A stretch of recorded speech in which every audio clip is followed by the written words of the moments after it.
Hello po mga kalingap, magandang buhay. Welcome muli sa aking YouTube channel, Analisa Reality Vlog. Kumusta po kayo mga kabisnes dyan, kapapi, mga kapabayan? Magbibigay po ako ng reaksyon dito po sa sobrang napakainit na issue ng EDSI dahil meron pong isang expired na sponsor na binulabog po ang mga supporters nila. Napanood yung live ni Dr. Lab na ngayon ay naka-private na po. Bigay ko lang yung aking personal opinion doon sa nangyari sa ginawa ng sponsor na to. Kasi sa totoo lang, hindi natin alam kung na-set up, kung plano talaga ng sponsor na gano'n ang mangyari. Pero bago ang lahat, salamat po sa inyong subscribers, mga silent viewers, nagla-like, comment, share sa aking mga ginagawang reaksyon. God bless po sa inyo. Salamat po sa hindi ninyo pag-skip ng ads. So yun, nung napanood ko yung vlog, live ni Kuya Bal, pati kay Kalinga Prab, tapos yung issue na si J. Brad, narinig, mayroong clip dito, pakinggan muna natin. Ipatinig ko sa inyo. Makasabihin mo, gawa-gawa ko lang yung kwentong ito. Patinig ko sa inyo. Yan o. Ipaparinig ko sa inyo. Baka sabihin nyo, gawa-gawa ko lang yung kwentong ito. Yan o.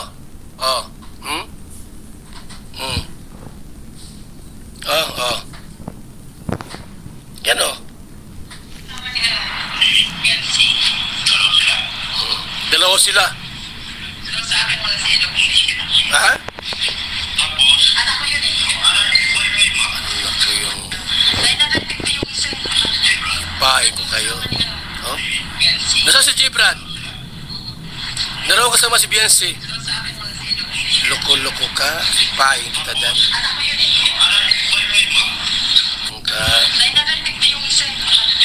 Ano yun si Gibran? Bata? Oh. Nasaan si Gibran? Kasama si Biancy. Saan? Sa kwarto.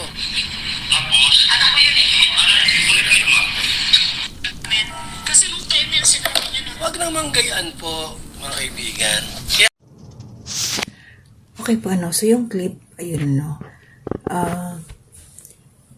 isa yun sa nagpa-trigger sa mga EDSI supporters dahil narinig na nila at napanood doon sa live ni Dr. Lab na naipasa kay Kuya Bal yung sinabi nung na sponsor na si J. Brad daw ang makakasama ni Biancy sa kwarto dahil gusto niyang dyan si Edo matulog sa kanilang room dahil parang anak na daw niya.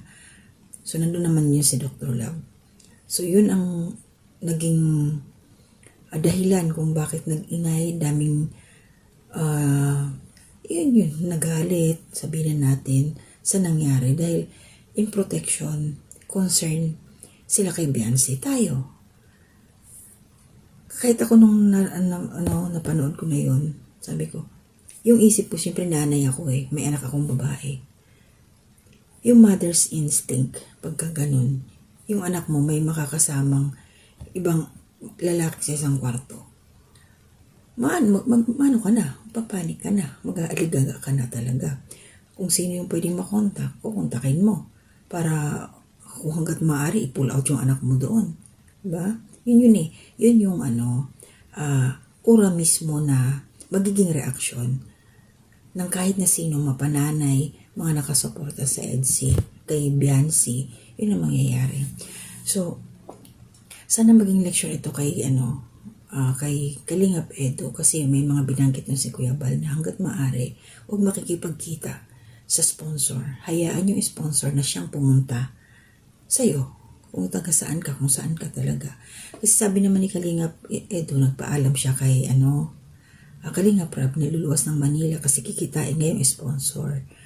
Oo, pwede yun. Para sa akin, pinayagan naman siya ni Kalingap Rab. Pero kasama nga si Biancy. May nakakita daw doon sa dating collab team ni Kalingap Edo. Alam nyo na yun, sa letter E. Alam nyo na yun. So parang, masasaktan ka talaga. Nandun si Biancy tapos may ganon. Parang gustong, kasi ayaw nitong sponsor na to kay Biancy. Ayaw niya. Parang gusto niyang pagtagpuin, pagsamahin niya sila Edo. Pero ako naman, ang ano ko doon, nandun na yung puso ko na naawa ko para kay Biancy na parang pagka ganun, mau-OP ka yung ma-out of place ka ba? Pero ito na lang ang aking kabilang side ng isip. Sabi ko, nandun si Dr. Love. Siya yung kay Biancy, kumbaga siya yung nakascout ba yun at siya yung founder ng EDSI. Hindi niya hayaan na mapahamak si Biancy. At ganoon din si Edo, alam naman natin na pinsan niya ni Kalinga Prab, pamangkin ni Ate Edna. So, sabi ko, hindi, malabong mangyari eh. Nagsalita rin naman na si Kalinga Edo, nawala. At saka mayroon silang live si Edo. Sabi ni Biancy, sabihin mo na kasi yung totoo na siya lang mag-isa sa room. Mayroon siyang separate room. So, ayun, kahit pa paano naibsan yung, ano bang tawag dito? Sabihin na natin yung galit ng karamihan at saka yung pag-aalala. Galit na galit si Kuya Bal, di ba? Si J. Brad na talagang nabuljakan ni Kuya Bal. Di ba? Kasi kung tutusin, kung si J. Brad na lang isasama sa kwarto, si si Kalinga Edo na lang. Kaya lang nga, yung sponsor ang problema dito. So masasabi ko, parang lang walang kamalay-malay siguro, baka plano na ng sponsor na papuntahin din yung isa na hindi alam ni Kalinga Edo, parang gustong isurprise yung mga ganon. Kaya lang,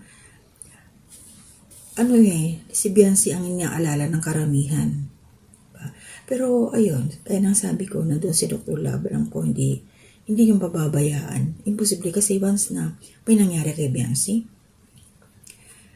unang-unang mananagot si Dr. Love sa mga magulang ni Biancy. Nandun siya yung pinakamatanda Kumbaga walang nagsaway, minor si Biancy, walang pumuna, walang nag-ano kay Edo, yung mga ganon. Kaya para sa akin, iniisip ko, malabong mangyari yung iniisip sa comment section na baka mamaya mapahamak si Biancy.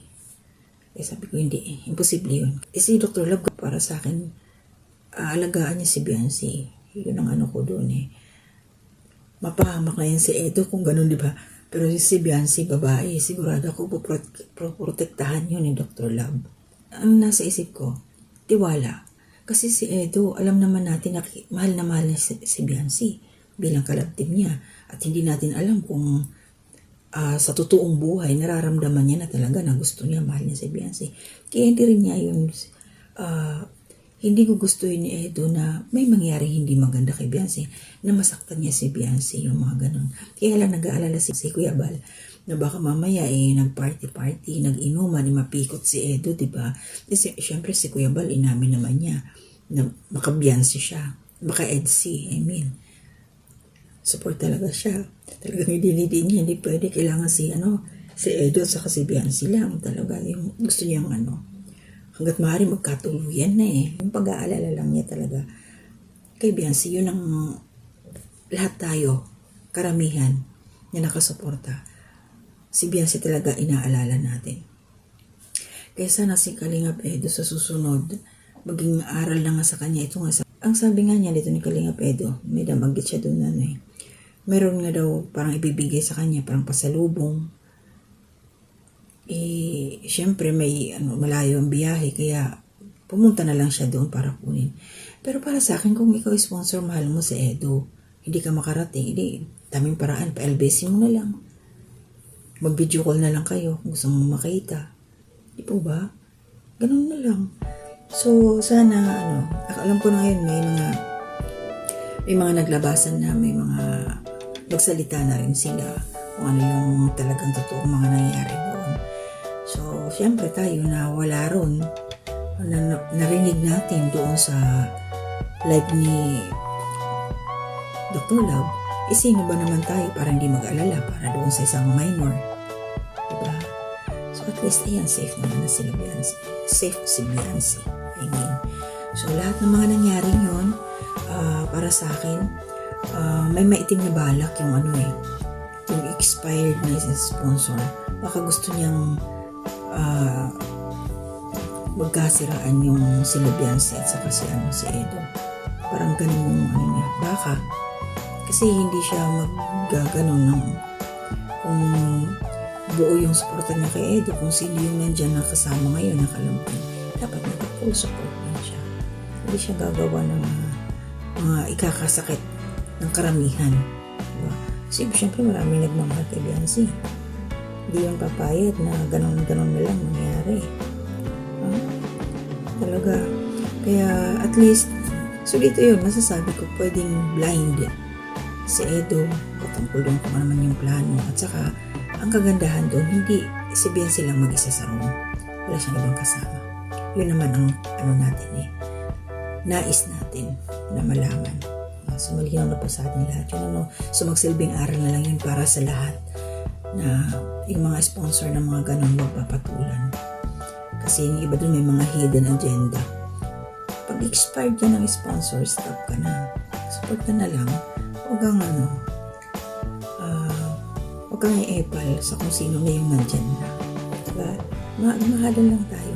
So yun po, please support Kuya Bal Santos Matubang, Kalinga Prab, at Edna Vlogs, Jack Tabuya Matubang, ayan yung asawa ni Kalinga Prab nga, and lahat po ng aking mga kasama mga reactor sa Karepa, buong Kalinga community, at please support po kay Ka-Business Official, Papadas TV, Ka-Business Family, mga kawangs, at ang aking mga kasama mga reactor sa Ka-Business Official. At shout out po, Happy New Year kay Ruben Bayona, sa aking pamilya.